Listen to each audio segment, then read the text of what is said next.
So the area plan, which was passed by City Council in 2019, was a general plan for the far northeast area, the Montbello community, Green Valley Ranch, Gateway, and DIA that looked at all issues in the neighborhood, in these neighborhoods, including transportation. The plan envisions creating a connected street network throughout this area and ensuring a high quality experience for users of every transportation mode. So people walking, biking, taking transit, etc. Hello. Oh, you're on, Eugene. Hey, Eugene. So, sorry, I had a little bit of trouble logging in. Is this my go to welcome everyone and talk about Connect? Yes. So great. Hello, everyone. Glad to join you. Finally got logged in here, but I wanted to just really say that this is a great opportunity. We are really excited to be a part of this open house and to see how many of you who participated in the Far Northeast Area Plan can really truly see how plans continue to work and advance your priorities as a community. The Far Northeast Area Plan that I had the privilege of working with many of you on several, well, 2-3 years ago for a couple of years, really laid the foundation for a lot of the city investments and infrastructure and community desired goals and objectives that you all are beginning to see materialize in your communities. So really working with you all, working with a key stakeholder group, members of your community, many of you who have lived in the neighborhood for several generations, in hearing and learning and growing from you all and understanding really truly how you imagine your communities, your 3 neighborhoods evolving and growing over the next 10 to 15 to 20 years really was the foundation for the Far Northeast Area Plan and really helped us as a city truly understand your community, your individual neighbors, and all of you in such a meaningful way so that we could develop a plan that represented your dreams and wishes and aspirations. And now we're getting to see some of the investments in the community desired goals and projects come to life. So really, hopefully you all will get excited about the projects that are going to be discussed this evening, some of the work that continues to grow and evolve with your input and your guidance. And really just am excited to see how not only the grocery stores and some of the flooding issues being resolved and addressed, how we continue to see even more work really truly create the community that you all have set out as your vision for your future. I can go on, but I'll stop there for the sake of time. And know that if you all have any questions, feel free to reach out to myself or Paige, and we'll be more than happy to address any questions that come up this evening. So thank you. Definitely. Thank you so much, Eugene. Okay, you can skip this slide as well. Thank you. Okay, so thanks so much, Eugene. He did a much better job at that than I was attempting to do. So I am the project manager. I'm Paige Colton for the Far Northeast Next Step study. So that's, as Eugene had mentioned, a initiative by the Denver Department of Transportation and Infrastructure. So dealing with all mobility and infrastructure issues, an implementation plan to move all of the great transportation ideas that came out of the area plan. So I'm just going to walk through briefly what this plan, what this next step study will look like, and then we'll get into some fun polling exercises. So our first step, and something we've already started, is to evaluate the proposed transportation networks that came out of the area plan, split the recommendations that came out of the area plan into distinct logical projects. So, maybe a concern was, wow, Montbello has a lot of speeding. So how do we break that into individual projects that we can actually deliver on? It's evaluating, essentially, are these feasible projects? and then further detailing out what these projects might end up looking like. We're then going to score and prioritize these projects. So there are a lot of projects, over 100 that came out of the area plan. Which should we look at doing first? Which are a high priority for the community? Which can we get funding for within our department? These are all questions we're going to be asking ourselves. We'll be developing project cost estimates and implementation plans for each of these projects. And then we'll advance the highest priority projects into concept design. So the idea is, okay, so we have a certain number of really high priority projects. How do we make those happen faster to ensure that you all see projects in the ground sooner? Okay, next slide. So these are just some maps of all the different transportation, we call them modal networks, essentially how people get around in different ways that came out of the area plan, and we've made some additions as well. So the lines are where we're hoping to improve conditions for that type of movement. And then the dots are intersections or trail connections where we think improvements should be made as well. And this is just a map of the pedestrian improvement projects. Next slide. The bicycle projects, and definitely a lot was added in the area plan for improving that bike connection network all across this area. Next slide. Transit projects and making sure that the whole area is connected via bus and to the train stations that already exist, and then to the rest of the city. Next slide. And then also thinking about where our freight traffic goes. So it's a big thing that came out of the area plan is that we should be designating corridors for freight traffic so they aren't using local or collector streets in the neighborhood. And how can we both designate those corridors and also improve intersections where there might be a lot of freight traffic? Okay, so this diagram really just goes over, again, what I already covered. A couple items to highlight in green, we have community actions, or where we're looking for your input. Right now, we are working on prioritizing projects, and we want your input on how exactly to prioritize those. And then we'll also run kind of the full list of projects and our draft plan by you as well later on this year. Next slide. Okay, so prioritizing projects. There are lots of different ways to prioritize projects. The evaluation criteria on the left is items that we think are important to you all in the community, and we want to confirm with you that that's correct. I'll walk through these. And then the ones on the right, the implementation criteria, those are criteria that we use internally within DOTI to understand, can we get funding for these projects? How constructible are they? Are they easy to build? Are they harder to build? Can we package them with other projects? And that'll also help determine the timeline of when we build out these projects, is how internally we can implement them. So just walking through the evaluation criteria briefly, which is intended to reflect your priorities. So growth pressure is intended to prioritize projects in areas that the area plan identified as being regional centers, community centers, that sort of thing. Safety is intended to prioritize projects that improve, obviously, safety on our roads, especially on corridors that we consider especially dangerous in the city.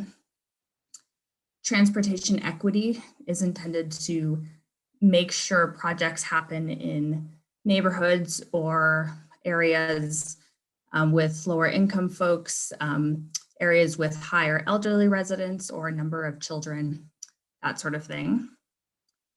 Climate change and resiliency. We've got a couple concepts about addressing the heat island effect. So is there good tree canopy in this area? Will this project help address that? And then also, how well do projects improve multimodal movement? So how well does a project improve things for people walking, biking, or taking transit? And then lastly, access to destinations. Will a project get you to the school or grocery store or park? Should we be using that as a priority or a criteria to evaluate our projects? Okay, so I know that was a lot of information, but I'm going to move us into a more fun activity, which is Mentee Meter. So if you could go to this website, either on your phone or on the computer, it's www.mentee.com. And Katie, maybe you could put this information in the, oh, Dana's already on it. And then use the code 9530-3537.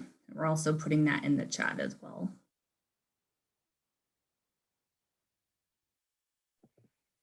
And while we're taking time to do this, we'd also like to give a special thank you to Council District 11 and 8 for being in attendance.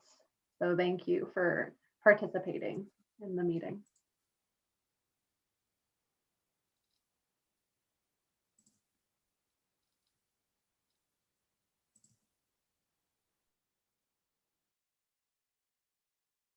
So we'll give you all some time to fill this out.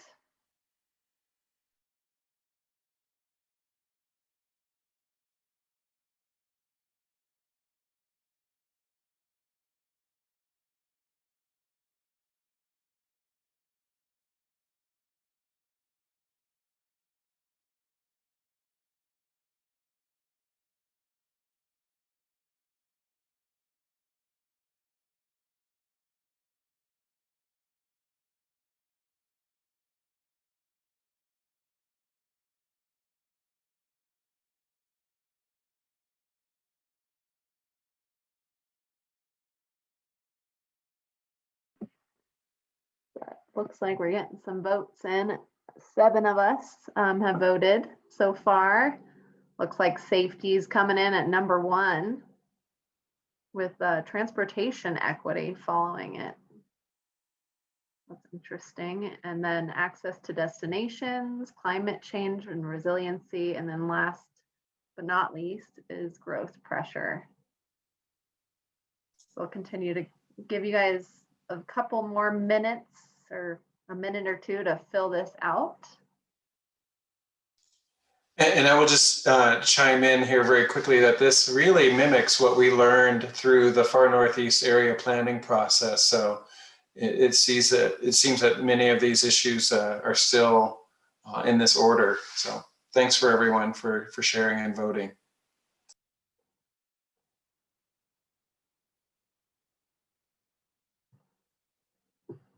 Looks like safety is still #1 with 10 people who voted so far.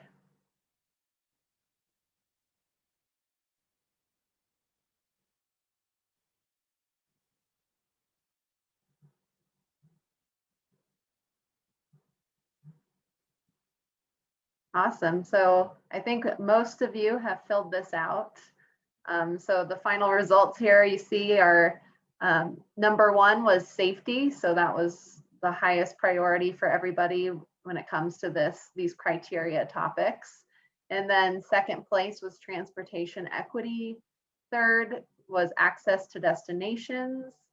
Fourth was climate change and resiliency. And fifth was growth pressure. Not to say that these all aren't super important. These are just kind of what people are prioritizing the most.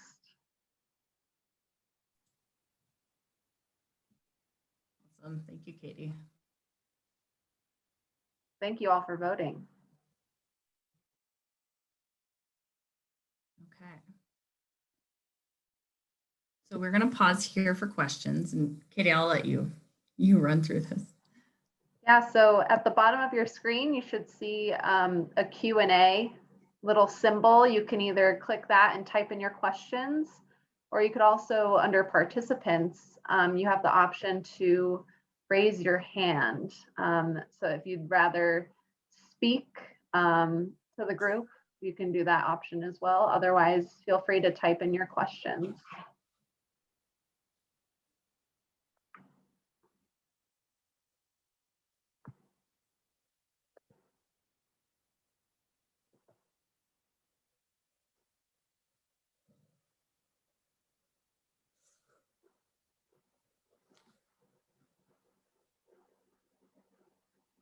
I think we could come up with some questions.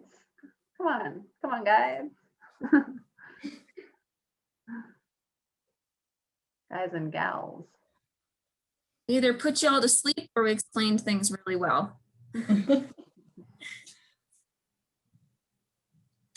anyone have anything more to share about how they ranked those evaluation criteria? Maybe about why safety and transportation equity, you all ranked them so high?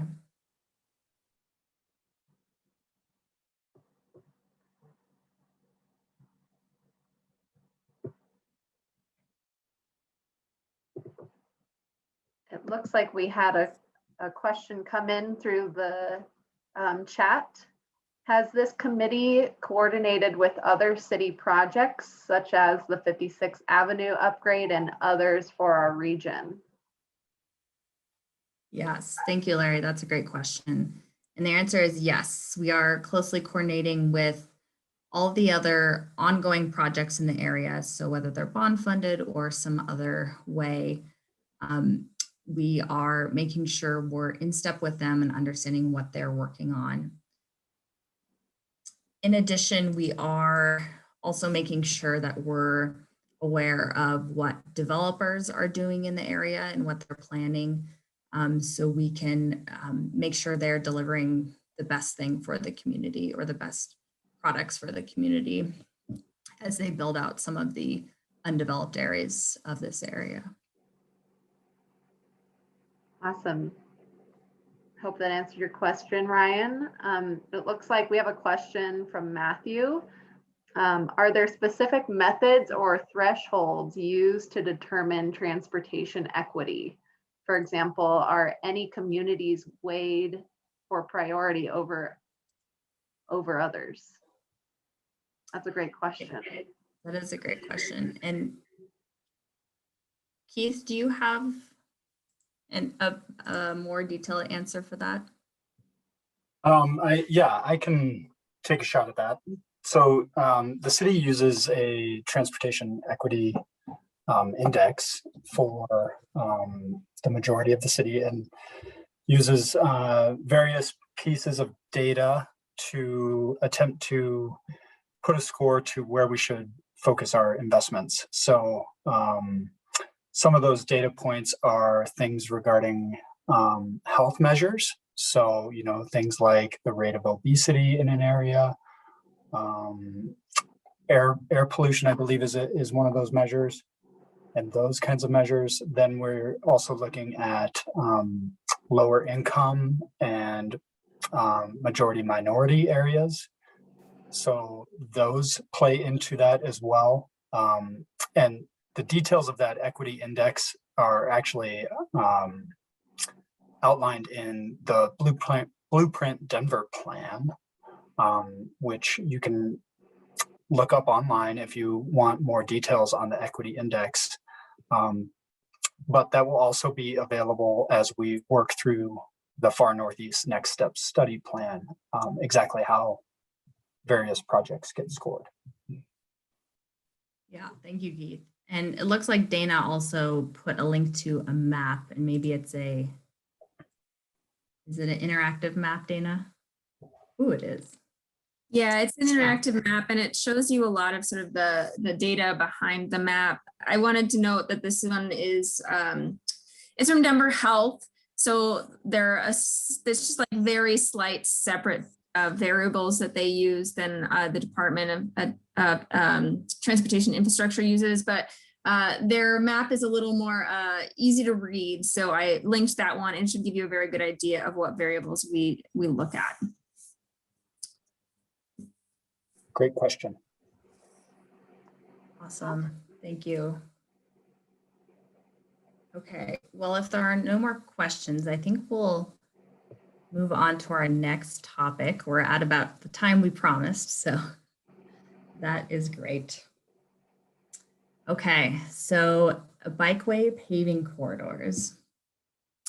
So I'm just going to walk us through kind of high level why we plan bikeways in the city and why we're coordinating with our repaving program within the Department of Transportation and Infrastructure. So at a high level, our goal is to move more people safely and efficiently and provide people more choice in how they get around our city. Next slide.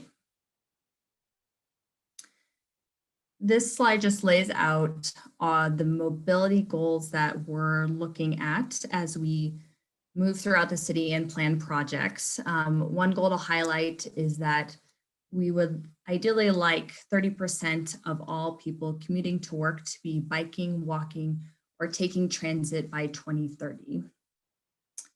Next slide. Another really big goal is safety. So our goal is to have 0 traffic deaths and fatalities or serious injuries by 2030. And these graphics just show how people are injured and killed on our streets throughout the city. Next slide. Okay, so how do we achieve our commute and safety goals in the city? It has to do with our public right-of-way, which is what we call the street space where people drive and bike, the landscaped median where our trees are, and then the sidewalks. There are a lot of competing uses for these spaces, and it's also one of our largest and most important public space in the city of Denver. So how do we think about the space and potentially reallocate the space on our streets to improve safety, provide choice for folks, and encourage people to choose modes other than driving? Next slide. We have a number of plans that lay out how we want to achieve these goals. This is kind of a broad range of all these different plans, which lay out exactly how we should be doing this. And one plan to highlight in particular is Blueprint Denver, which lays out what we call bicycle priority streets. So those are all the streets where the community has said, hey, we'd like to put a bikeway. Speaking of the area plan that Eugene just talked about, the Far Northeast area plan, that also laid out in even more detail where the Far Northeast community wants to see bikeways. Next slide. So why provide safe and comfortable bikeways? Well, the majority of people in Denver are what we call interested but concerned. And that means they're interested in biking on our streets, but concerned about the safety or being able to go where they need to. And only 16% actually currently regularly feel comfortable riding a bike in Denver today. Next slide. So if we add up those people who are confident already and then interested but concerned, we have 75% of people in Denver who would consider riding a bike in Denver if they had more comfortable facilities. Okay, so how do we build improvements to any of our streets, in particular bikeway improvements? Well, we have a lot of different programs and a lot of different buckets of money where programs and improvements get made. So we've got a program that fills sidewalk gaps. We've got our Safe Routes to School program, which improves conditions in, near, and around schools for people walking and biking. We've got a program that just upgrades signals. And then in the upper left-hand corner is we have a paving program. Next slide.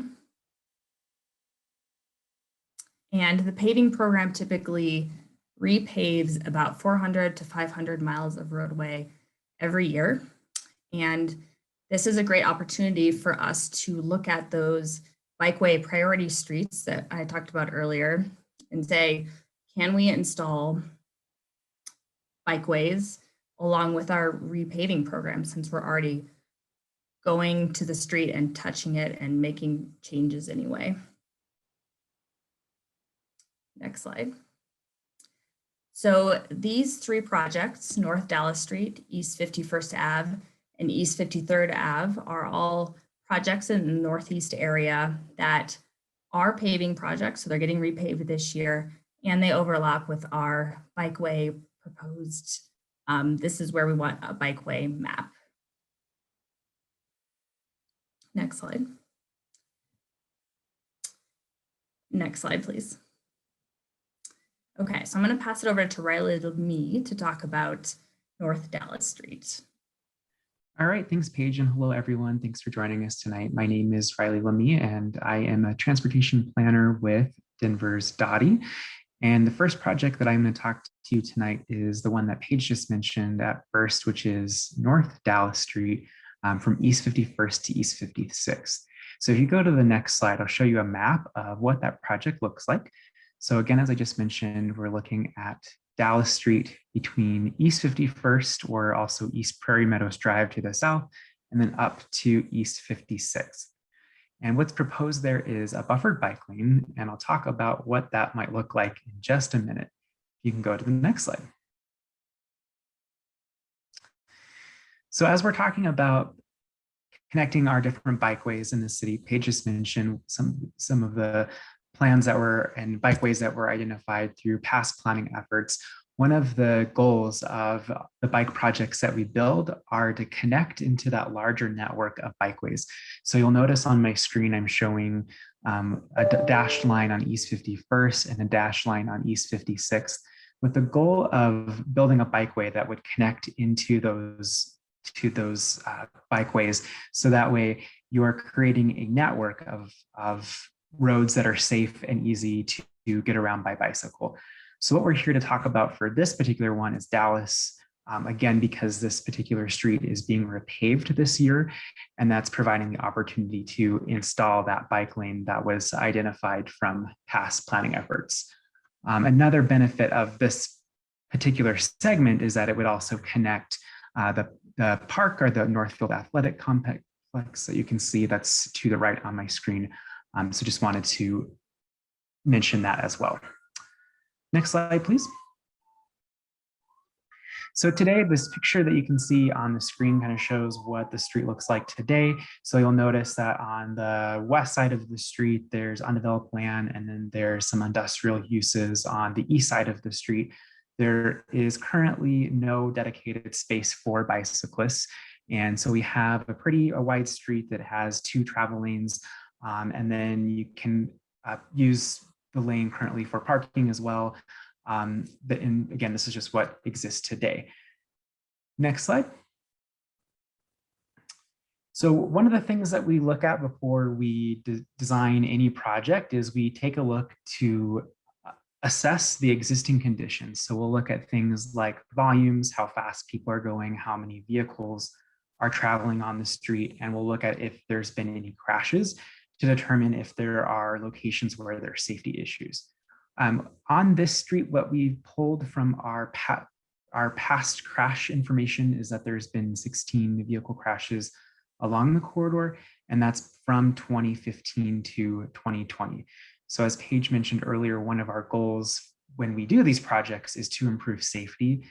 And so we always look to see before we start any project where those past safety issues may exist. Next slide.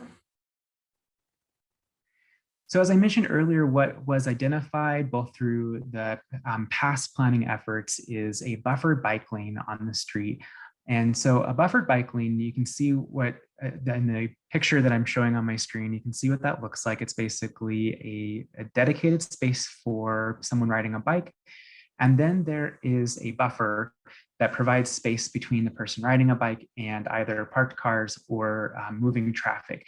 And so by providing that buffer, that's a goal of being able to provide a little bit more space between a person that's on their bike and someone that's in a moving vehicle. So that's what that buffer is for. And again, that's what's being proposed on this particular street. Next slide. So what is, as I mentioned before, currently there are land uses on either side. The land uses on either side are undeveloped on one, and then on the other, you have some industrial uses. What's currently proposed is to potentially remove one or both sides of the parking lane on this street in order to be able to accommodate the buffered bike lane. As I mentioned before, because of the undeveloped land uses and the industrial uses on the other side, there are no businesses or residents that directly front this particular street. So just wanted to add that part of this in. And that is what's currently being proposed. This design has not started yet. So we are still doing our homework and doing our research on this. But one of the things that we want to hear from you, of course, is are there things that we should be considering as we design this project and as we move it, as we advance the design. Next slide. So that's all that I have for that project. I'm going to hand it back over to you, Paige, so that you can talk about East 51st. Excellent. Thank you, Riley. And just an FYI, we have a survey that we'll be sending the link to. Actually, if someone could put that in the chat as well, but that'll give you all the opportunity to provide a little bit more feedback about all these designs that we're showing you today. So East 51st Ave from Central Park Boulevard to Havana Street. As we have mentioned, this is a repaving project and also lines up with our proposed bikeway network. Next slide. So this proposed bikeway extends from Central Park Boulevard to Havana Street. And the intent is to connect the new buffered bike lane that was actually just installed last year on East 51st Ave to the east of Havana to the bike lanes that exist starting at Dallas and going west. And then also again connects to the Northfield Athletic Complex and bike lanes that exist on Central Park Boulevard as well. We've also got a couple gnarly intersections, just larger intersections in this area that we'd like to improve with this project. So we've got Central Park Boulevard, Dallas, and Havana are all bigger intersections and or carry some freight turning movements that we'd like to address. Next slide. So what does the street look like today? We've got an existing bike lane from Central Park Boulevard to Dallas Street, and the speed limit is currently 30 miles per hour. We've also got a travel lane in each direction and then parking on either side. Next slide. Then from Dallas to Havana, we've got pretty wide travel lanes and parking lanes. And we've also got some freight trucks that park and or are stored here as well. Next slide. Okay, so we took a look at how many vehicles travel along the corridor in any given day. And we figured out that that is about 4,500 vehicles per day, which is about normal for a street this size. I mean, relatively average, we would say. And the chart at the corner left shows essentially how we make decisions about what type of bikeway to install on a street. So we take a look at speeds and we take a look at vehicle volumes. So that red dot there shows about 4,500 of volume or vehicles per day. and then 30 miles per hour, which is the speed limit. And it shows us that we'd probably like a bike lane, if possible, a buffered bike lane along this corridor, so people feel the safest, and it is actually safe for people bicycling. Next slide. Okay, so parking is something we look at whenever we're installing a bikeway project that might impact parking.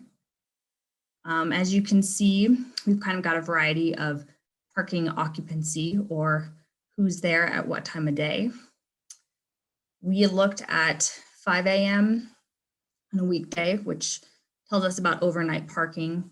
We looked at weekend mornings, and then we looked at a weekday midday. And what we found is about 80% of all parking spaces are available really at any time of the day that we looked at it. So we would say this is a pretty low parked corridor, but there are certain areas where people park more frequently. Next slide. So as I mentioned, our data shows us a bike lane, if possible, a buffered bike lane would be preferred on this corridor. As you know, there are bike lanes existing from Central Park Boulevard to Dallas already. So we are looking at possibly upgrading those to buffered bike lane, but we want to hear from you to see what your experience is on those existing bike lanes. And then from Dallas to Havana, we would recommend installing a buffered bike lane. And that's especially because of the freight traffic there, and just we want to provide more space for people biking and space between big trucks and people biking. Okay. So switching gears a little to a different project. I know that was a lot of information. We're now moving to the Gateway neighborhood, just east of Montbello. Next slide. So East 53rd Ave, between Chambers and about Memphis, is what we're looking at. This is, again, a repaving corridor. Next slide. The intent is to connect kind of all the trails on the east side, and then the proposed trail even farther east that hasn't actually been developed out yet, to the shared sidewalks along Chambers Road, and then eventual bikeway along 53rd Ave to the west of Chambers. And then, of course, we've got connections to Parkfield Lake Park and the kind of school complex right next to Kittredge. Next slide. So what does the street look like today? Between Chambers and Idalia, we've got a median, travel and parking lanes on either side. It's a really wide stretch. There isn't a ton that is on either side, just the backs of some houses and the park. Next slide. From Idalia to Memphis, we have two pretty wide travel lanes and then parking areas on either side. Next slide. Thank you.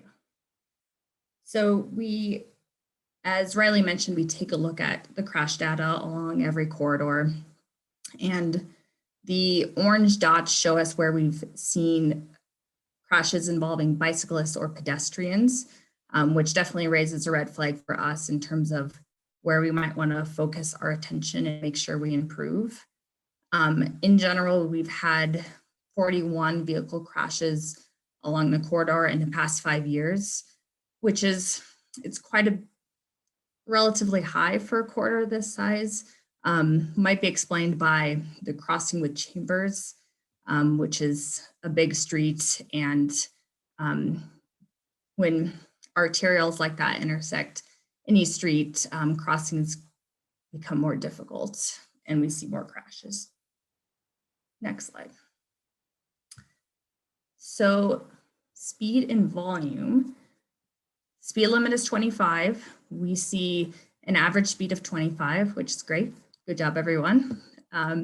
Our average daily traffic is 1,300 cars per day, which is pretty typical for a local street like this. Next slide.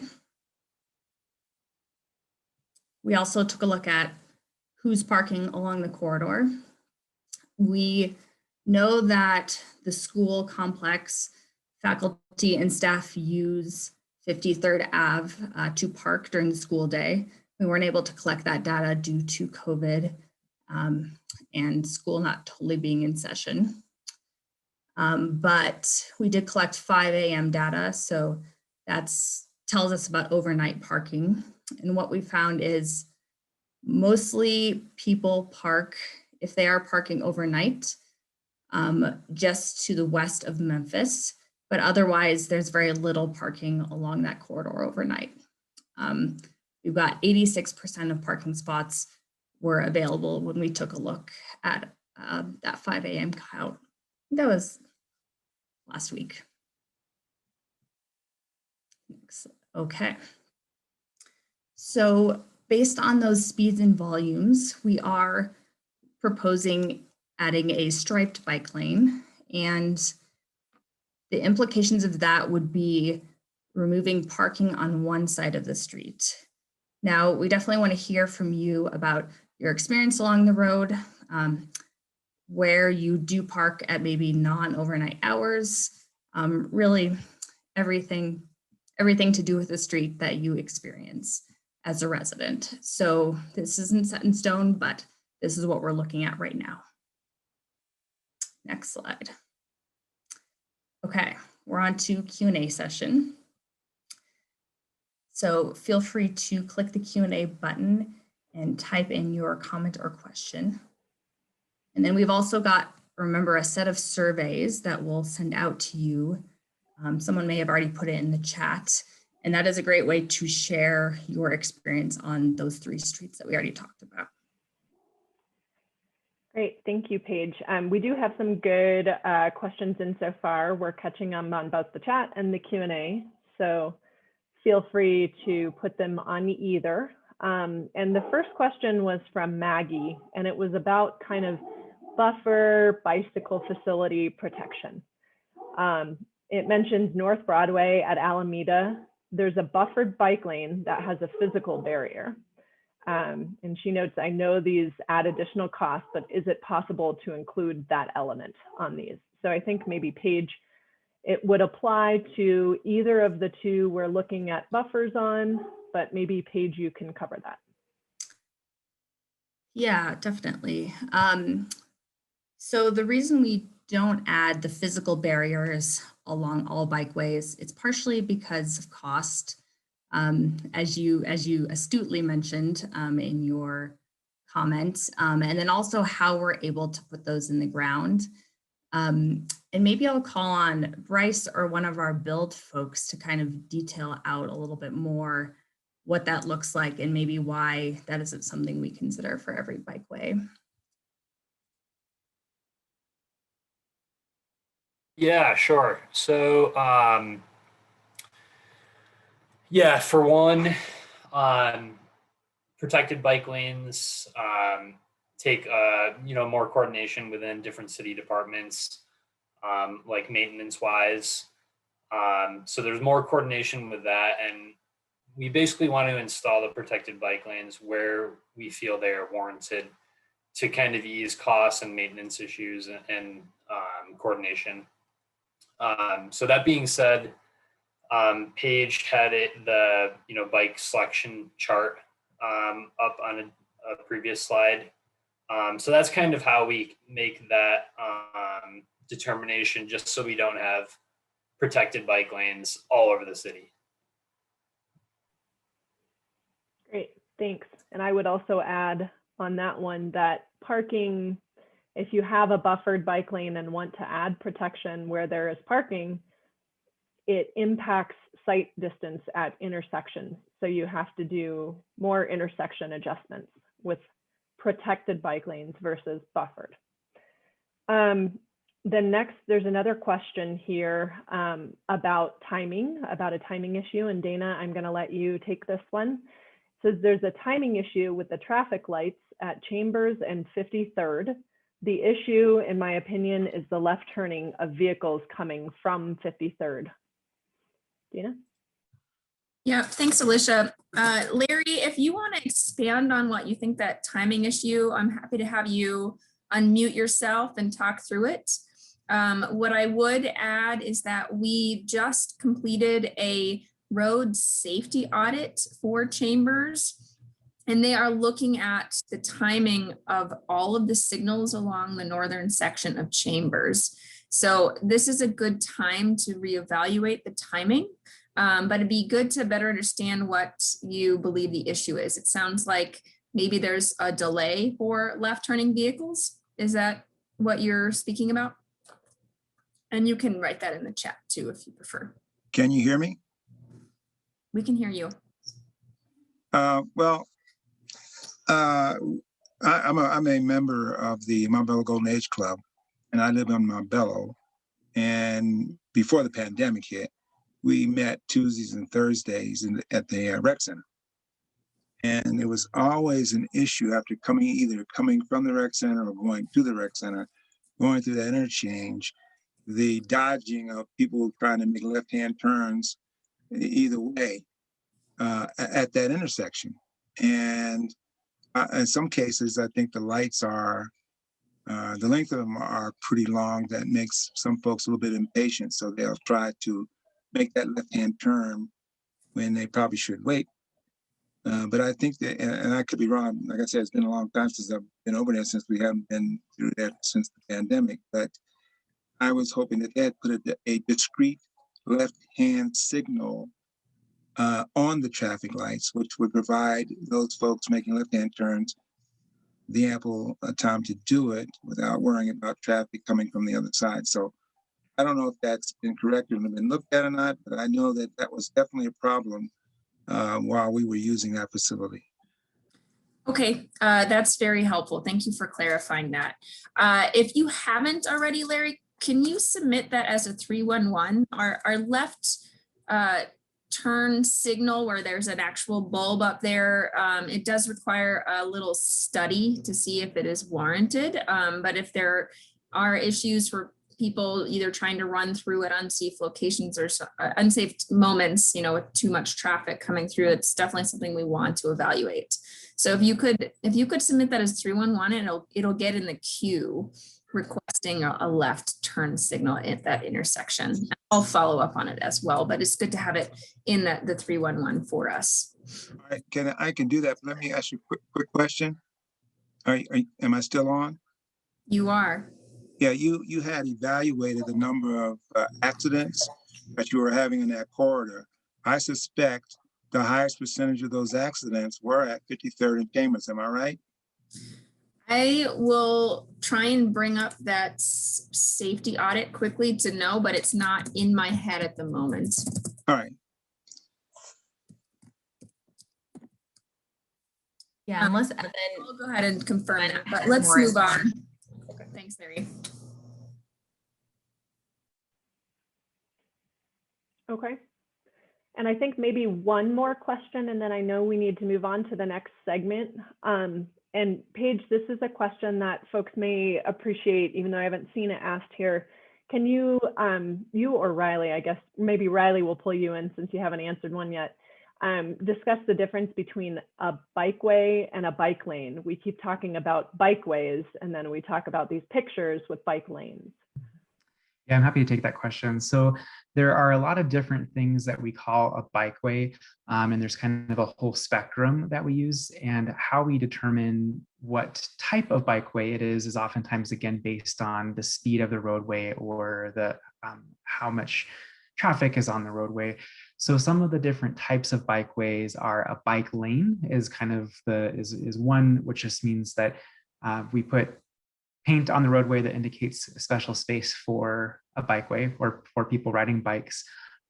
We also have a buffered bike lane, and a buffered bike lane is what I described earlier, where it's dedicated space, but with some sort of painted buffer between people riding bikes and between people driving.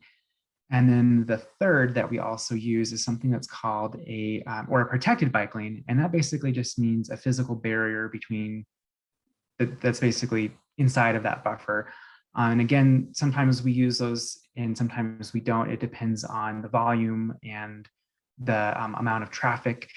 And if we, through our study, if we find out that there's a lot of traffic or a high volume or the speeds are high, we will then go ahead and protect that. And then another fourth type of bikeway is something that looks a lot different from all of those that I just described, and that's called a neighborhood bikeway. And neighborhood bikeways are on streets that are low volume, where there's not a lot of traffic, but the speeds are pretty low.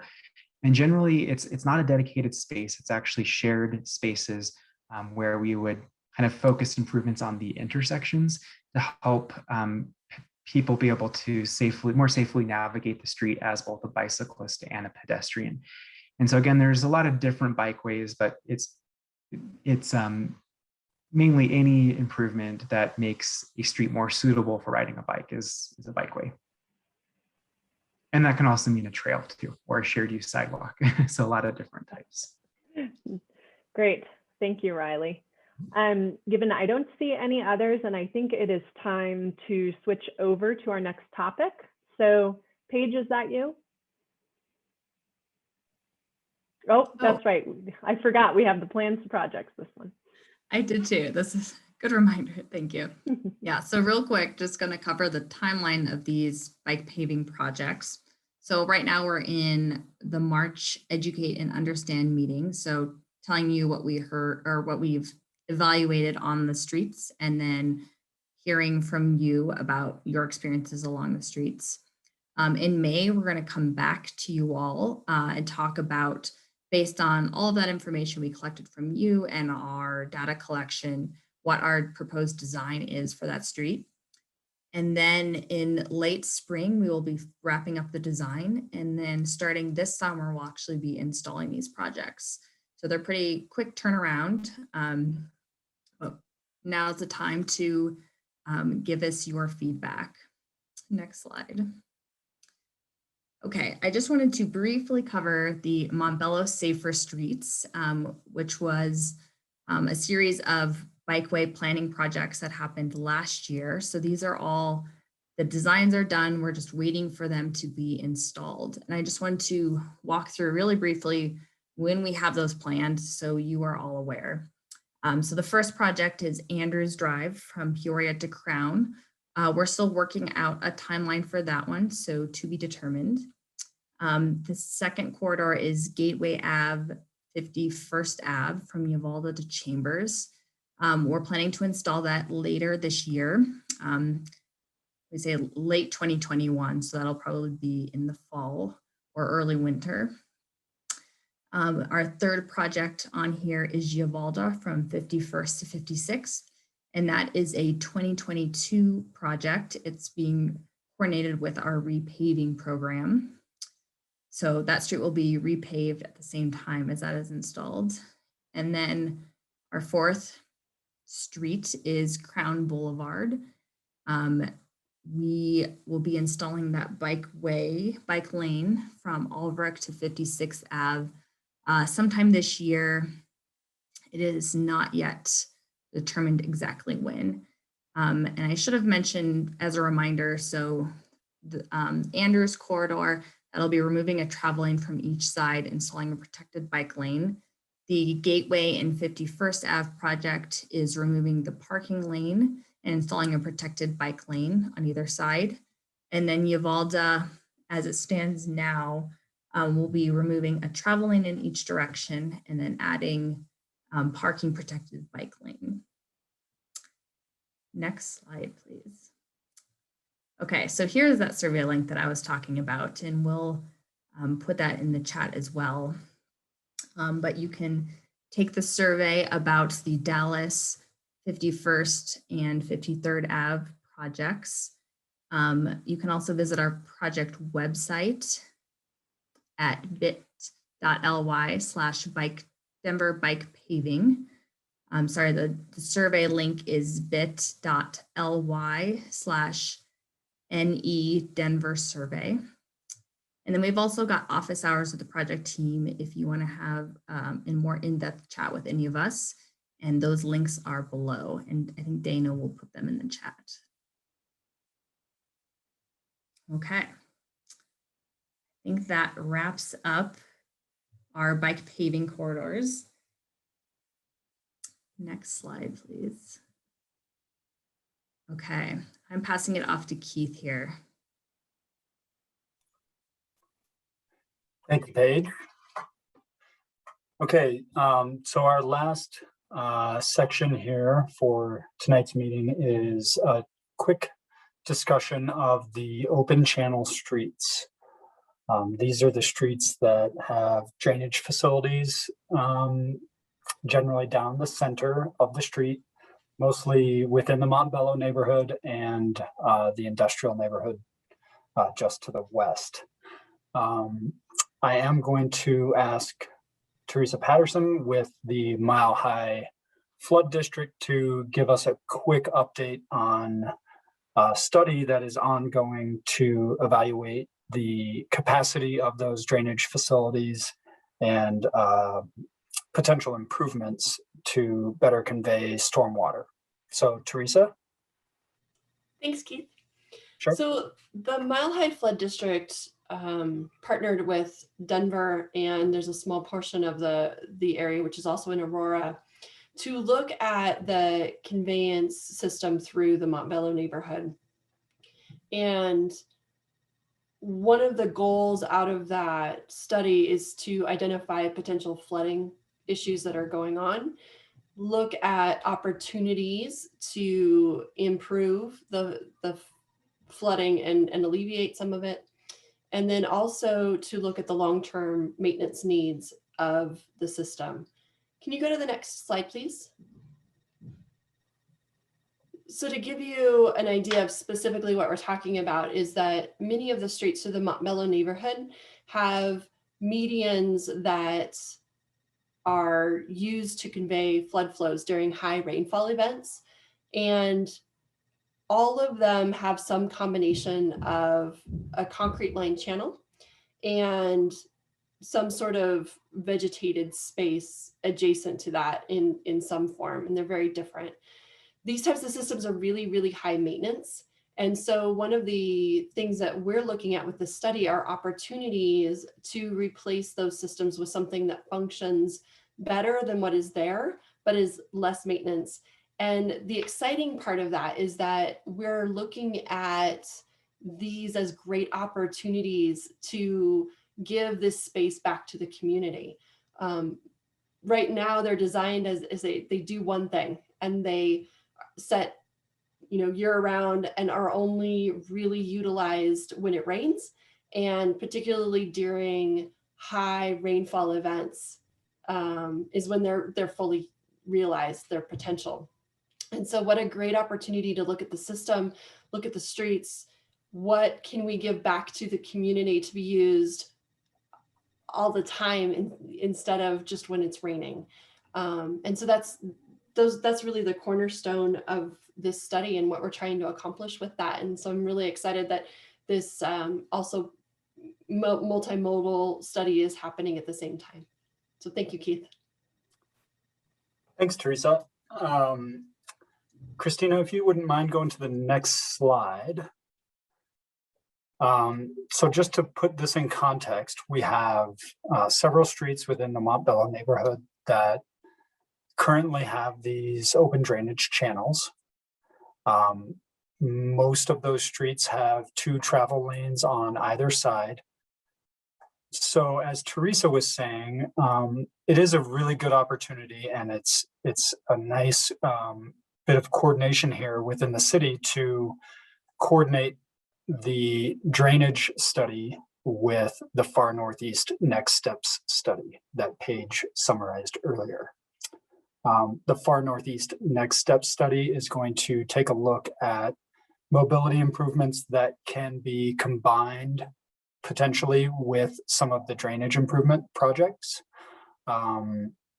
And generally those improvements will focus on some of the same themes that we just talked about with the bike paving projects, which are, how much volume are those streets carrying? What are the speeds along those streets, crashes, etc., and propose alternative uses for the paved space and maybe even complete street redesigns. So I just wanted to, in the next few slides, present some options that may be considered. By no means are these options final or something that has been decided. This is all part of the upcoming work over the next several months. So this is just a schematic of what's out there today. Again, a concrete channel running down the middle of the street. Next slide, please.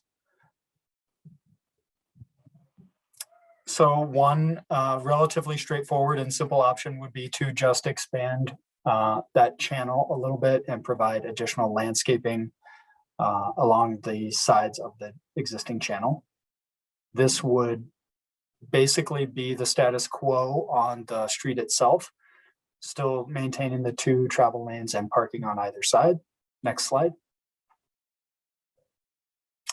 Another option would be to still expand that channel, but remove all the concrete and make it a more naturalized channel.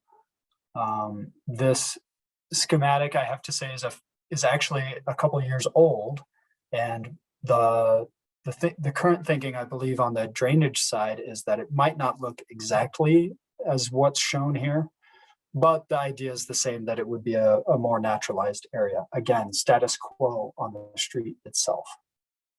Next slide. Okay, this option builds upon that more naturalized channel and would add a bicycle facility. The bicycle facility shown here is on the inside, center running. It's the green stripes.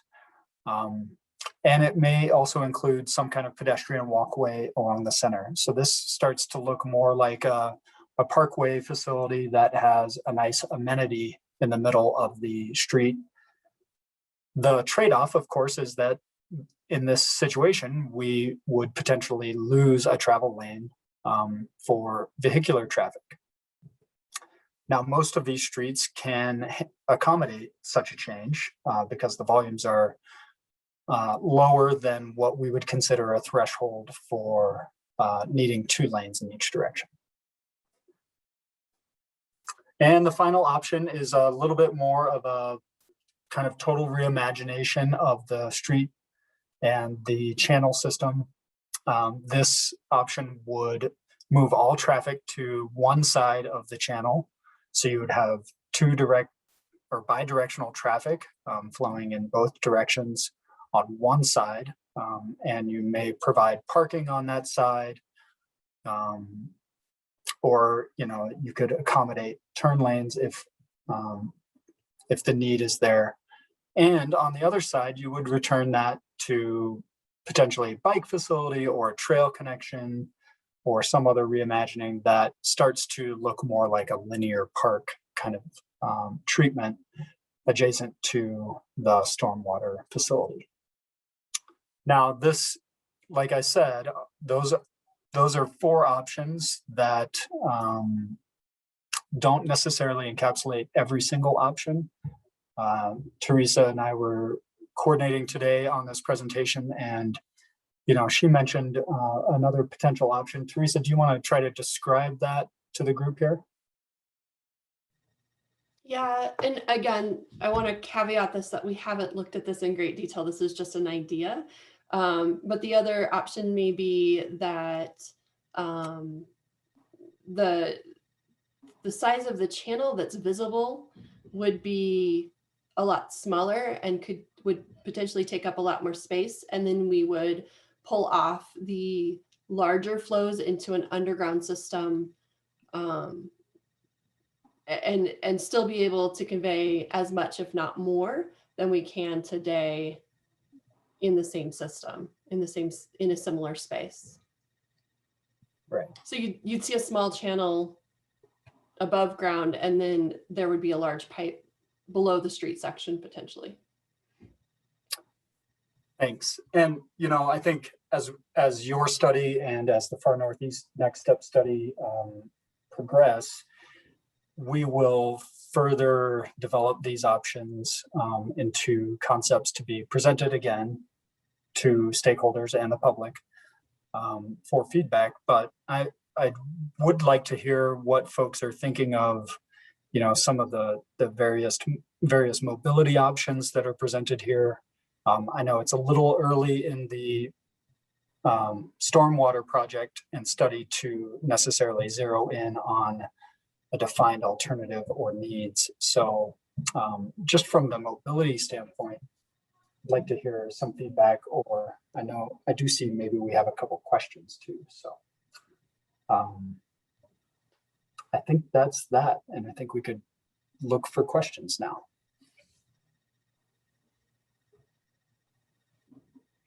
Oh, okay. I'm seeing one. Yes, we have one question from Larry. And Larry, do you want to unmute and expand on this question a little bit? Can you hear me? Yes. I wondered, have you guys seen lately the view there on Gateway from Chambers to the high school? Have you actually walked that area? I'm sorry, Larry, the view from where? If you're coming from Green Valley Ranch, going west on Green Valley Ranch Boulevard, it changes to Gateway, if I'm not mistaken, and it goes all the way down to the high school, 51st. Familiar with that area? Yep. Right now, that's really, really nice. There's been work on 2 intersections where they've actually made little mini parks, but it also acts as a reservoir for overflow. I thought it was great. I surely would hate to see that change per se, but that definitely falls in the qualification of what you're talking about, the 2-lane traffic on both sides and making changes and what have you. I don't see why you would change that right now anyway. Does that make sense to anybody else? And I'll shut up. Yes, that makes sense to me, Larry. And I think that's the kind of feedback that we're looking for is what have you seen that's changed recently that you like or that you don't like? So hearing that kind of feedback, definitely we would like to incorporate that kind of perception into where both of these projects are headed. And Teresa, I don't know if you want to expand on the need for detention or retention at all. Beyond just conveyance? Yeah, we have looked at opportunities throughout, but unfortunately, there's not a lot of space to do additional reduction in the flows with large storage spaces to store stormwater temporarily.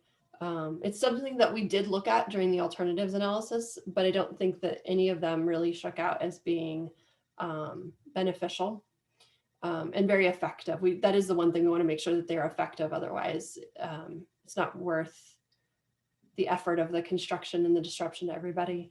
I will like to add though that the next piece that we're working on is the Uvalda Corridor. From Maxwell up to 56th and then north of 56th into the Rocky Mountain Arsenal. We've secured a consultant and we're going to be looking in more depth at the conceptual design on that in the next few months. And we will have fleshed out some more ideas and opportunities of how we can really look at this area as a system to improve safety, to improve it as an amenity, and I'm super excited about that. So look forward to seeing more on that. The Uvalda Corridor is one of the corridors that Paige mentioned that has been identified as one of the bike repaving projects. So that is a good example of the city's approach to a one build kind of approach to projects. where the coordination between those teams to come up with a design that serves not only the stormwater project, but also the bicycle facility project as well.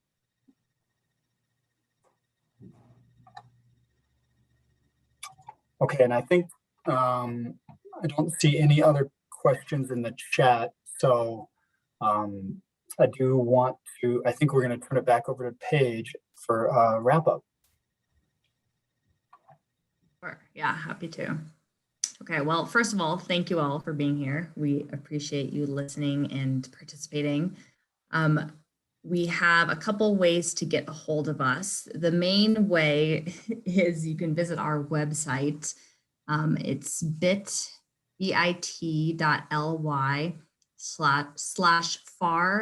NE next steps. And that website will take you to details about all of the projects that we discussed tonight and has more information about the Far Northeast Next Step study. So that's a good repository for all this information if you're interested in looking more or sharing with your neighbors or other members of the community. There also are some more information about each of these projects, who you can contact, what email you can reach out to reach us if you have additional questions. And then we also have a hotline for the Far Northeast Next Step study if anyone would prefer to call, and we can give you a call back. All right. Looks like Dana stuck that in the chat as well. We've got the link in the chat as well as some of those emails. So feel free to reach out to any of those and visit our website. And just want to thank everyone for attending, and thanks to the project team for coordinating this. I hope everyone has a great night.